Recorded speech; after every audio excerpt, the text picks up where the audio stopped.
Hey everyone, you're watching It's Lit with Britt, and today I want to discuss what can be a grim reality for some people who choose to participate in combat sports such as boxing at an incredibly high and competitive level, and that grim reality is the death that sometimes comes along due to severe brain injuries sustained during fights. Now, I want to have this discussion following the death of 27-year-old boxer Patrick Day of New York. Now, he passed away Wednesday, just 4 days after his fight in Chicago where he was knocked out and never regained consciousness. Now, Day's death got me thinking, and I was wondering how many deaths there are on average each year among boxers. And the answer to that is between 1890 and 2011, 13 boxers on average died each year due to severe brain injuries sustained during a fight. Now, Patrick Day's death was the fourth boxer death of the year due to severe brain injuries. The first one, or the first two actually, took place within days of each other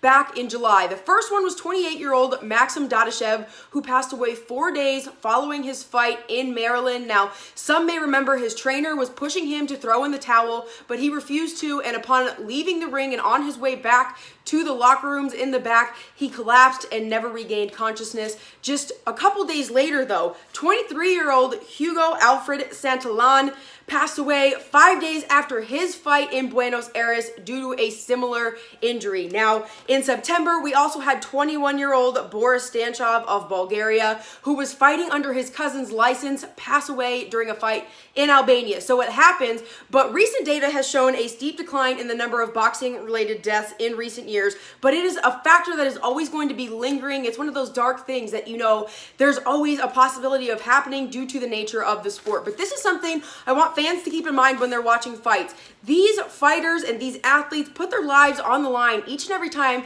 they step into the boxing ring. Now, this is something that MMA fighters also have to deal with. Although there have not been nearly as many deaths, it still happens. We recently saw the death of 32-year-old Katie Collins, who died from a brain aneurysm. So keep that in mind, fight fans. But thank you so much for watching It's Lit with Britt. Have a great night.